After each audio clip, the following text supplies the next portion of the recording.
السلام علیکم ورحمۃ اللہ وبرکاتہ۔ آج ہم جو ہے وہ سبق نمبر 3 پڑھیں گے، حرکات کی کچھ قواعد پڑھیں گے۔ پیچھے میں نے آپ کو 2 تختیوں کا ذکر کیا تھا، پہلی تھی حروف مفردات اور دوسری تھی مرکبات۔ حرکات کسے کہتے ہیں، یہ کس کی جمع ہے؟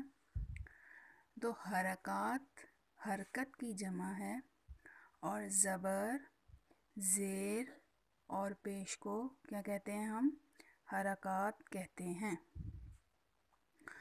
زبر، زیر اور پیش کو حرکات کہتے ہیں۔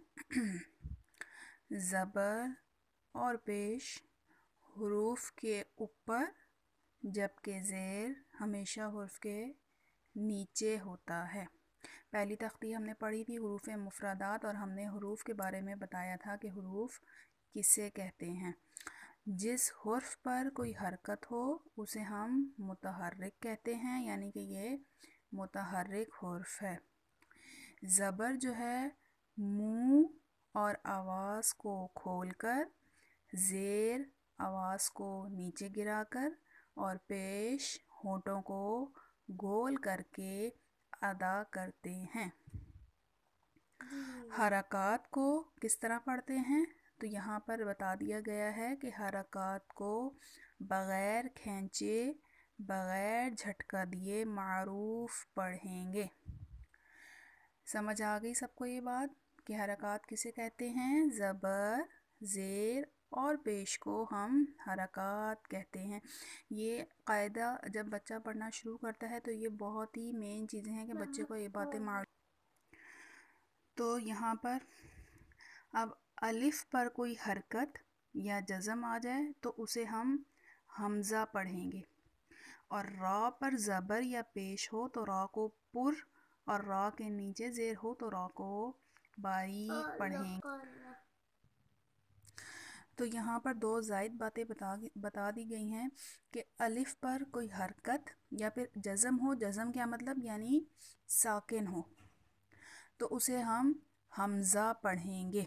اور را کی 2 صورتیں بتا دی کہ زبر اور پیش ہوگا تو را کو پر یعنی موٹا پڑھیں گے، اگر را کے نیچے زیر ہوگا تو را کو ہم باریک پڑھیں گے۔ جیسے اب یہاں پر الف ہے اور اس کے اوپر زبر ہے، تو یہاں پر ہم اس کو الف نہیں پڑھیں گے، ہم پڑھیں گے حمزہ۔ حمزہ زبر آ، حمزہ زیر ای، حمزہ پیش او، آ ای او۔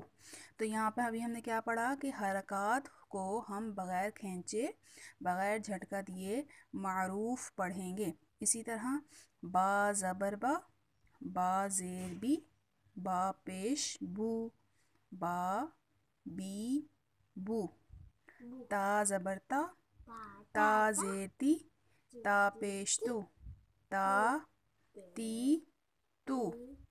سا زبر سا، سا زیر سی، سا پیش سو، سا سی سو۔